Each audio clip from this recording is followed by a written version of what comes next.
2025년 새해 복 많이 하나님께서 주시는 복 많이 받으시기를 소망합니다. 오늘 예수님께서 말씀하십니다. 그날에는 그날. 우리의 시간이 어떤 시간이 되기를 소망하십니까? 예수님께서는 바로 그날이 를 약속하십니다. 그날은 내가 아버지 안에, 예수님께서 하나님 아버지 안에, 그리고 우리가 예수님 안에, 그죠? 그리고 마지막으로 예수님이 우리 안에 계시는 바로 그 시간입니다. 그날이에요. 주님께서는 어제나 오늘이나 내일이나 영원히 바로 이러한 날이 될 수 있도록 우리를 그 사랑의 품에 품어 주시고, 오늘도 우리와 함께 2025년도 우리를 주장해 주시고 인도해 주실 줄 믿습니다. 자, 그래서 우리가 2025년 이 새해를 맞이했는데, 사실 2025년 시간 가운데 앞으로 우리에게 어떤 일들이 다가올지 우리는 잘 알지 못합니다. 그러나 우리가 기억해야 할 것은 2025년도 시간 속에서 주님께서는 우리에게 더욱더 가까이 다가오신다는 사실입니다. 오늘 예수님께서 분명히 약속하셨습니다. 내가 너희를 고아와 같이 버려두지 아니할 것이다. 그래서 19절 말씀에서 조금 있으면 세상은 다시 나를 보지 못하겠고 것이로되 너희는 나를 보리니. 이게 무슨 말씀입니까? 예수님이 이제 십자가를 지시고 죽으시게 된단 말이에요. 사실 제자들도 예수님을 보지 못하게 됐어요. 제자들은 정말, 근데 그 조금이라는 것이 말 그대로 사실은 진짜 조금이죠. 3일 동안 예수님을 못 봤어요. 그러나 예수님 부활하심으로 제자들은 다시 예수님을 보게 되었고, 그리고 그 예수님이 승천하심으로 또 육신으로는 그들을 떠나셨지만 이제 성령님을 통해서, 예수님의 영 되신 성령님을 통해서 그 예수님과 영원히 함께 이제 하게 되었습니다. 그래서 19절에서 너희는 나를 보리니 하는데 21절에서는 20절에서는 너희가 알리라라고 했어요. 그래서 부활하신 예수님을 보고 나니까 이제 그 부활하신 예수님을 통해서 성령님이 이제 통해서 예수님이 이제 제자들 안에 오셨단 말이에요. 그러니까 이제는 그냥 보는 정도가 아니라, 그죠? 이렇게 우리가 여러분하고 저거 이렇게 서로 보듯이 보는 이런 정도가 아니라 이제 내 마음 안에 계신 주님을 내가 만나고 알게 된단 말이에요. 여기 안다는 게 단순히 안다는 게 아니라 정말 같이 살면서 이제 주님을 이제 더욱더 알아가게 되는 것이죠. 이게 바로 주님께서 우리에게 주시는 약속입니다. 그래서 이제 우리도 마찬가지입니다. 우리가 주님을 육신으로 보지 못하지만, 그러나 주님께서 우리 마음에 계신 그 주님을 우리가 새롭게 만나기를 소망합니다. 그래서 내 안에 계신 주님을 우리가 만나야 돼. 새롭게 만나고 알아야 돼. 우리가 여러 번 나눈 것처럼 이제 성령님이 우리의 영의 자리 가운데 계신다는 것은 내 환경에, 내 육신의 눈에 보는 환경보다 더 가까이 계시고, 이 내 몸, 그죠? 내 몸보다 더 가까이 계시고 내 마음보다 더 가까이 계신다는 거예요. 주님께서는 그렇게 계십니다. 우리가 이제 2025년 살아갈 때도 여러분 환경에 어려움이 분명히 있을 겁니다. 그럴 때마다 우리는 바로 그 환경보다 더 가까이 계시는, 내 안에 계시는 성령을 통해서 내 안에 계시는 예수님을 소망하면서 그 예수님께 찾아가야 돼. 그 예수님께 나. 그리고 내 몸이 아플 때도 있을 겁니다. 그리고 내 몸이 그렇게 아플 때마다 내 몸보다 더 가까이, 내 몸의 고통보다 더 가까이 계신 예수님께 나아가고 그 예수님을 만나기를 소망하면서 나아가시기를 바랍니다. 그리고 또 내 마음이 아플 때도 많을 거예요. 걱정과 근심과 두려움과 때문에 내 마음이 아프고 슬플 때도 있을 겁니다. 그럴 때 그 내 마음보다 더 가까이 계신 바로 예수님을 바라보고 그 예수님을 만나러 주님 앞에 나아가시기를 바랍니다. 그러면은 우리가 그 주님을 만나고 그래서 예수님께서 약속하셨다. 너희가 알 것이다. 너희가 알 것이다. 그래서 우리가 내 어려운 환경이나 내 아픈 몸이나 내 아픈 슬픈 마음보다 더 가까이 계신 그 성령님이, 그 예수님이 그것보다 더 가까이 내 안에 계시는구나.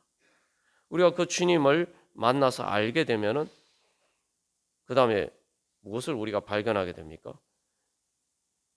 그 다음에 바로 우리가 예수님 안에 있는 것을 발견하게 돼요. 내 안에 계신 예수님을 만나면은 내가 이제 예수님의 그 사랑과 은혜의 품 안에 있음을 발견하게 됩니다. 그리고 그것을 통해서 내가 바로 하나님 아버지 안에, 하나님 아버지의 사랑의 품 안에 있음을 발견하게 됩니다.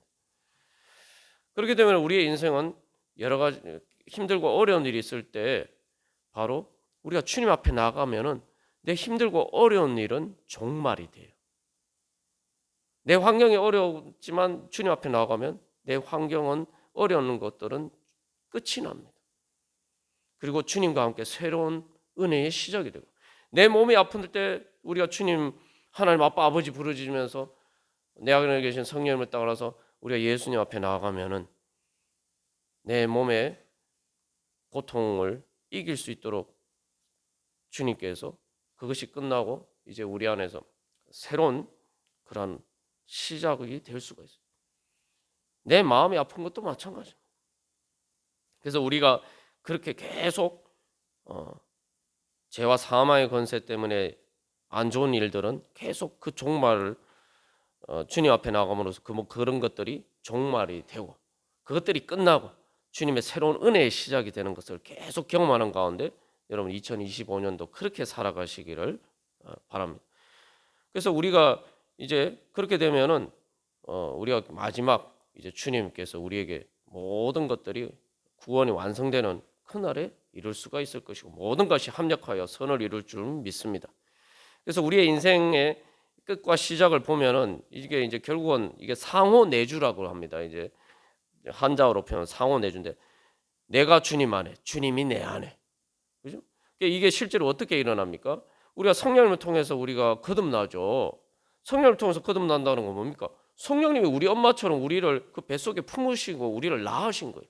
그러니까 우리가 성령님을 통해서 다시 태어나는 거예요. 그러니까 우리가 성령님의 그 뱃속에 있었던 것과 마찬가지죠. 그러니까 우리가 다시 태어나잖아요. 그리고 우리가 거듭나면 또 어떻게 됩니까? 성령을 선물로 받아서 우리 안에 성령님이 계세요. 그죠? 우리 안에 성령님이 계세요. 그렇게 우리가 성령님을 우리 안에 모시고 인도하심을 따라 살아가면 어떻게 됩니까? 그 다음에 우리가 또 성령님 안에 있어요. 성령님의 영향력 안에 있어요. 그 성령의 능력 안에 있어요. 생명의 성령의 법, 예수 그리스도의 안에 우리가 살아가게 됩니다. 그 영향력 안에 살아가는 거죠. 내 안에 성령님이 계시면 그 성령님의 인도하심을 따라가면 그 영향력 안에 살아가요. 그 영향력 안에 살아간다는 건 뭐냐? 결국 성삼일체 하나님의 안에 살아가는 거고 하나님의 사랑의 품 안에 살아가게 되는 것입니다. 그렇게 우리가 살아가면 결국은 이제 우리의 영이 점점 자라서 우리의 인생, 우리가 마지막 육신이 죽을 때에 어떻게 됩니까? 육신이 죽을 때에 우리는 하나님 아버지의 품 안에 우리의 마음이 영원히 안기게 되고 또 우리의 영혼이 하나님 아버지 품 안에서 자라가게 되면 또한 이제 우리의 몸의 부활로 다시 태어나게 되고 그래서 영원한 하나님 아버지의 사랑의 품 안에서 살아가게 됩니다. 주님께서 우리에게 이런 은혜의 약속을 주셨습니다. 여러분 2025년도 바로 이러한 약속을 붙드시고 바로 그러한 소망의 길을 가시기를 간절히 바랍니다. 이제 그렇게 가기 위해서 우리에게 이제 주어진 과제가 있습니다. 로마서 8장에서는 그래서 그것에 대해서 뭐라고 얘기합니까? 모든 것이 합력하여 선을 이루는데 어떤 사람에게 합력하여 선을 이룬다고 이야기했습니까? 바로 하나님을 사랑하는 자, 하나님을 사랑하는 자, 꼭 그 뜻대로 부르심을 받은 자라고 이야기하고 있습니다. 그래서 이 하나님을 사랑하는 자, 근데 하나님을 사랑하는 내가 혼자 사랑하는 자, 하나님이 우리를 먼저 부르셨단 말이에요. 그래서 그 부르심에 응답하는 것이 우리가 하나님을 사랑하는 것입니다. 그래서 요한복음 14장 21절에서 좀 더 구체적으로 이야기하고 있죠. 나의 계명을 지키는 자라야 나를 사랑하는 자니 나를 사랑하는 자는 내 아버지께 사랑을 받을 것이요 나도 그를 사랑하여 그에게 나를 나타내랴. 여러분, 이제 우리가 성령님 인도하심을 어떻게 따라갈 수가 있습니까? 성령님은 그래서 성령님을 다른 표현을 할 때 이제 사랑이라고 이야기합니다. 사랑. 성부 하나님과 성자 예수님이 서로 사랑하시는 사랑을 비유하고요. 비유해요. 그럼 우리가 성령님의 인도하심을 따른다는 건 뭘 의미합니까? 내가 바로 예수님 사랑하면서 하나님 아버지께서 예수님 사랑하시듯이 내가 예수님 사랑하고 또 예수님이 하나님 아버지 사랑하시듯이 내가 하나님 아버지를 사랑하고 그죠? 바로 그렇게 우리가 주님의 사랑에 우리도 사랑으로 응답하면서 나아가면 바로 주님의 사랑이 우리 가운데 이루어질 줄로 믿습니다. 그래서 우리가 주님을 사랑할 수밖에 없는 것은 주님께서 우리를 사랑하시기 때문에. 그래서 우리가 앞에서 우리가 우리 안에 계신 예수님을 만나야 돼요. 그래서 2025년도 우리가 예수님을 만난다는 것은 결국은 내 환경이 힘들면 정말 내가 아무도 날 사랑하지 않는 것 같다, 외롭다, 뭐 그렇게 생각해요. 또 몸이 아프면 또 그렇게 생각이 돼요. 마음이 힘들면 더더군다나 그래요. 그럴 때마다 내가 혼자가 아니다. 내가 고아가 아니지. 내 하나님 아빠 아버지가 계시지. 내 친구 대신 예수님이 계시지. 성령님을 통해서 주님께서 나와 함께 하시는데 우리가 그렇게 그 주님을 바라보면서 주님 저 사랑하시잖아요. 그죠? 여러분 그래서 삶이 힘들 때 또 몸이 아플 때 마음이 아플 때 주님 저 사랑하시잖아요. 주님 저를 고아와 같이 내버려 두지 마십시오. 하나님 아빠 아버지 부르시면서 주님 앞에 믿음으로 나아가실 때 우리가 그렇게 주님을 찾을 때 바로 2025년 이 한 해는 우리가 구하거나 생각하는 것을 더 넘치도록 채워주시는 하나님의 그러한 축복의 한 해가 될 줄로 믿습니다.